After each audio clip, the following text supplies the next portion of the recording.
नमस्कार, आप देख रहे हैं डीडी टुडे न्यूज और मैं हूं आपके साथ ज्योतिका। आइए रुक करते हैं खबर की ओर। गौ सेवक आयोग सदस्य मैनपुरी पहुंचे।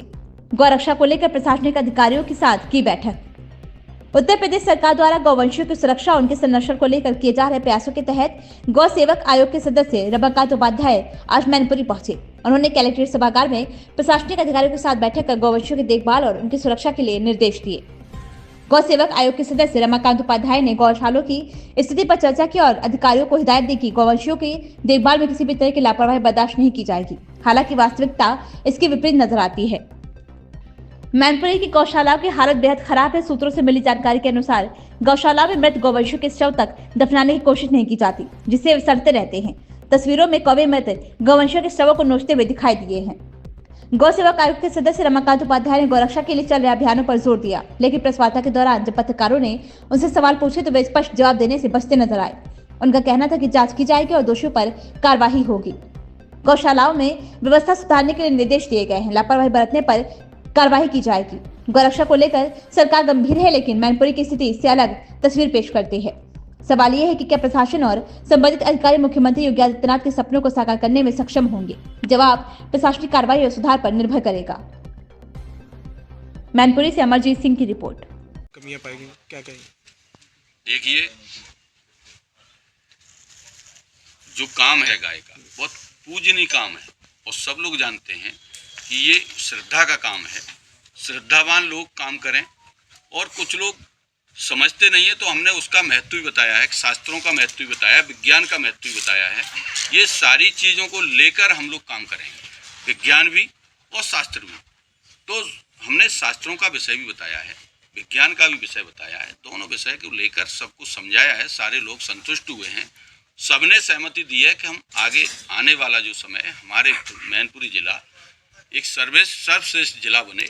सारी समस्याएं उनकी पंडित दीनदयाल उपाध्याय जी का जो ऐसे सपना था कि पंक्ति के अंतिम व्यक्ति को लाभ मिलना चाहिए, इस तरह से ही पूज्य योगी जी का सपना है कि प्रत्येक गाय जो कमजोर से कमजोर गाय है उसकी भी चिंता होनी चाहिए। ये नहीं है कि गौशाला में ये 4 गाय उनको कोई देख ही नहीं रहा है। अच्छा ठीक है, अस्वस्थ भी होती हैं, उनकी चिंता होनी चाहिए। बूढ़ी होती है, मरती भी हैं, सारे काम होते हैं, लेकिन उसकी जिस तरह से गौ माता है हमारी, उसका एक सम्मान है, उसके आधार पर हमें उसकी चिंता करनी है, तो ऐसे काम करना है। अच्छा, गोवंश और गौ माता को लेकर किसान कई जगह परेशान दिखते हैं, लोगों की फसल चूमते हैं, इसके लिए क्या निर्देश दिया गया है? किस तरह से किसानों को लाभ पहुंचाने के लिए कार्यक्रम बनाया गया आपके द्वारा? किसानों को लाभ पहुंचाने के लिए अभी सरकार ने जन सहभागिता योजना लगातार चल रही है। देखिए, गाय किसकी है? किसान की गाय है। छोड़ी किसने है? किसान ने छोड़ी है। लेकिन ये इस तरह की सरकार है, इसके बावजूद भी गाय के लिए गौशालाएं खुल रही हैं।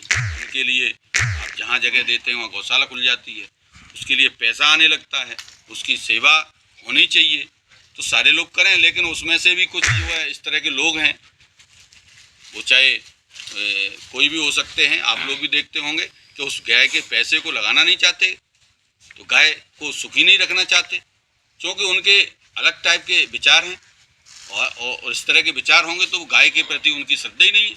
मंत्री जी, तो, जी, गाय में तमाम गौशाला में आज दिन देखने को मिलता है कि गाय उसमें मरी हुई होती हैं और जिसको कुत्ते नोच रहे होते कुत्ते नोचने दफनाया भी नहीं जाता। मामले में जब जांच करने के लिए एसडीएम वीडियो जाते हैं तो वीडियो पुराना बता करके मामले को दफा कर देते हैं। अभी हमने एक निर्देश दिया है, हर गौशाला में एक जाली लगाकर एक उसका छोटा कैंपस बने, जिसमें इस तरह की जो गाय है, घायल गाय है, कोई बीमार गाय है, उसको उस कैंपस में रखा जाए, वहाँ जाली लग जाए।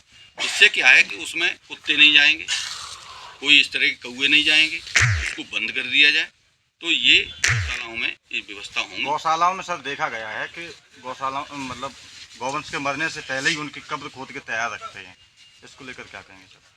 देखिए कि बहुत सारी चीज़ें होती हैं, कब्र खोदना और ये सब करना एक अलग विषय हो जाता है, लेकिन जब गाय को पूरा भोजन दिया जाएगा, पूरा चारा दिया जाएगा, तो वो अपनी उम्र पे जाके उसका अंत होगा, उसको गोलोकवासी होगी। कभी कभी क्या है एक्सीडेंटल गाय पहुंच जाती है, तो उसकी कोई व्यवस्था उस तरह से हो नहीं पाती है। आप लोग जानते हैं कि जब या उम्र दराज है, कोई बीमार हो गई, उसको कहीं से इस तरह की उल्टी सीधी चीज़ें खा के आ गई, तो उस तरह की वो समस्या होती है। लेकिन जो लोग पहले से इस तरह का करते हैं वो ठीक नहीं है।